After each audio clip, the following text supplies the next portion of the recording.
équation des droites parallèles ou perpendiculaires. Donc, vous allez avoir à trouver l'équation d'une droite en sachant qu'elle est soit parallèle ou encore perpendiculaire à une autre droite. Donc, ici, j'ai une droite D1, la droite qui m'est donnée. Ce que j'ai comme information sur cette droite, c'est qu'elle passe par les points 1, 3 et moins 4, moins 1. Et ce qu'on vous demande de trouver, c'est l'équation sous la forme générale de la droite D2. La droite D2, on vous dit qu'elle est parallèle à la droite D1 et en plus, elle passe par le point 5,2. Donc, même si on vous dit sous la forme générale, vous trouvez l'équation de votre droite sous la forme fonctionnelle, c'est-à-dire y égale mx plus b. Donc, vous avez la droite D1 qui est la droite dont vous avez assez d'informations pour faire le calcul, parce que pour la droite D2, il me faudrait 2 points pour calculer sa pente. Donc, je vais regarder avec les 2 points de la droite D1, faire le calcul de la pente. Donc, en faisant y2 moins y1 sur x2 moins x1, je vais faire le calcul de ma pente. Donc, pour moi, le x1, y1 va être le point moins 4, moins 1, puis mon x2, y2, le point 1, 3. Donc, y2, 3, moins, on fait attention, moins 1. Donc, ça me donne 4 sur 1 moins 4 qui me donne 5. Fait que la pente est de 4/5. Vous pouvez la mettre en décimale si vous voulez, ça n'a pas d'importance. Mais étant donné qu'à la fin, on me dit sous la forme générale, mais je vais travailler avec ma fraction. Fait que je vais aller dans y égale mx plus b, remplacer, pas tout de suite. Moi, je sais que cette droite-là a une pente de 4/5. Qu'on peut conclure, parce que nos droites sont parallèles, que ma deuxième droite, D2, a aussi une pente de 4/5. Donc, pour la droite D2, je vais aller dans y égale mx plus b, remplacer le m par 4/5. Donc, la pente de la droite D2, les droites sont parallèles, donc le M2 égale M1, fait que la pente de la deuxième droite est égale à la pente de la première droite, elle est égale à 4/5. Fait que je suis sûre que l'équation de ma droite D2, c'est y égale 4/5mx plus, mais il faut que je trouve la valeur de p, mon ordonnée à l'origine. Donc, pour le faire, maintenant, ma droite D1 n'existe plus.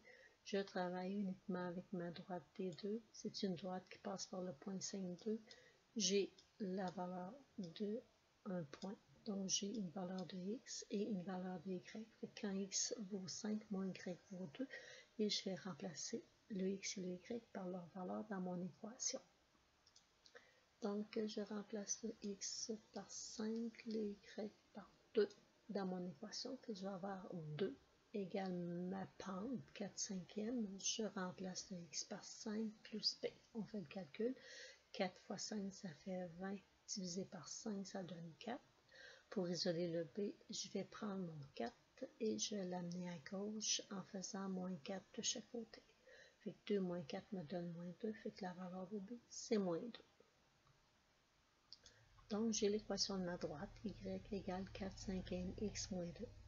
Si on ne me disait pas qu'on l'a vu sous la forme générale, ben, j'aurais terminé. Maintenant, la question était de donner l'équation sous la forme générale. Ben, on va appliquer le passage de la forme fonctionnelle à la forme générale, qui est la forme ax plus by plus c égale 0. Donc, on va aller mettre notre équation égale à 0. On va faire moins y de chaque côté. Ensuite, pour être en forme générale, je ne peux pas avoir de fraction ou encore de nombre décimal comme coefficient. Et je vais aller écrire mon équation sur un dénominateur commun. Donc, je vais mettre 5 comme dénominateur commun. Et je vais multiplier chaque partie de mon équation par 5. Donc, 0 fois 5 me donne 0. 1 fois 5 me donne 5. Le 4/5 x, mon terme a déjà un 5. c'est correct. Le y sur 1, je vais faire x 5 au numérateur et au dénominateur qui va me donner moins 5y sur 5. Et mon 2 est sur 1, fait que je vais faire x 5 le numérateur et le dénominateur qui me donne moins 10 cinquièmes. Après, on peut laisser tomber nos 5. L'équation de la droite, 4x moins 5y moins 10 égale 0. Le coefficient de x est positif, c'est correct. On a l'équation de droite sous la forme générale. Pour trouver l'équation d'une droite qui est perpendiculaire à une droite donnée, donc on va faire la même chose qu'avec la droite parallèle, y égale mx plus b.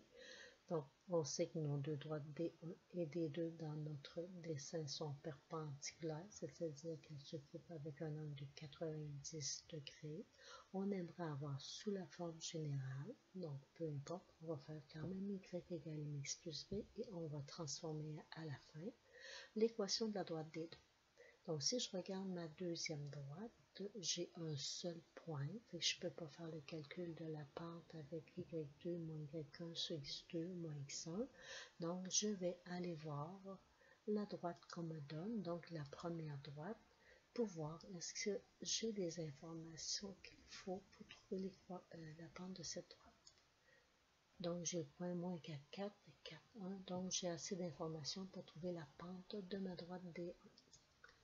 Donc, j'ai pris le point 4, 1 comme x1, y1, et moins 4, 4 comme x2, y2.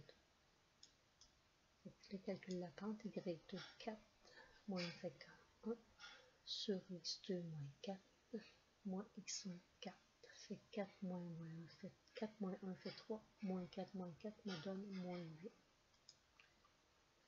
Donc, mes deux droites sont perpendiculaires. C'est sûr que les deux droites n'ont pas la même pente, mais nous savons que pour des droites perpendiculaires, le produit de leur pente nous donne moins 1. Ça veut dire que si je multiplie la pente de la première droite avec celle de la deuxième, ça va nous donner moins 1. Je connais la première qui est moins 3 huitièmes. Il reste à isoler pour avoir la deuxième. Ou encore, on peut tout simplement dire, pour avoir la deuxième droite, pour avoir la pente, on aurait juste à faire moins 1 divisé par la pente de la première. Ou encore, ce qu'on appelle l'opposé de l'inverse, c'est qu'on a juste à inverser.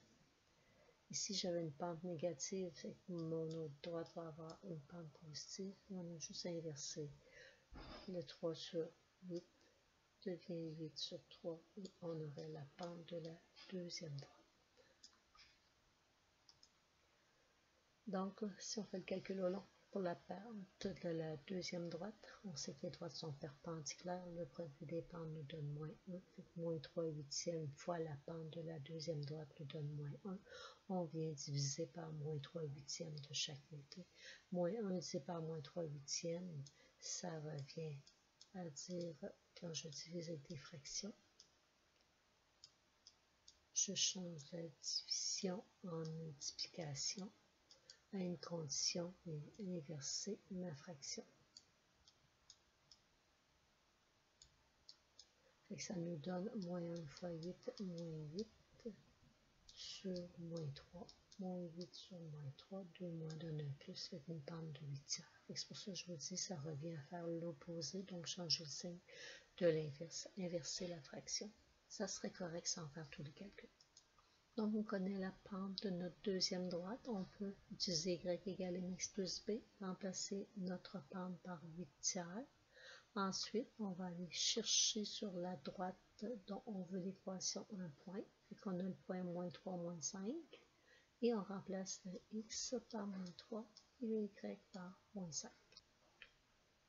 Donc, je remplace mon x par moins 5, mon y plutôt par moins 5. J'ai moins 5 égale ma pente 8 tiers, mon x au moins 3 plus b. On fait le calcul, 8 fois moins 3 fait moins 24, c'est par 3 donne moins 8. Donc j'ai moins 5 est égal à moins 8 plus b. Je veux isoler mon B, fait que le terme moins 8, on va faire plus 8 de chaque côté.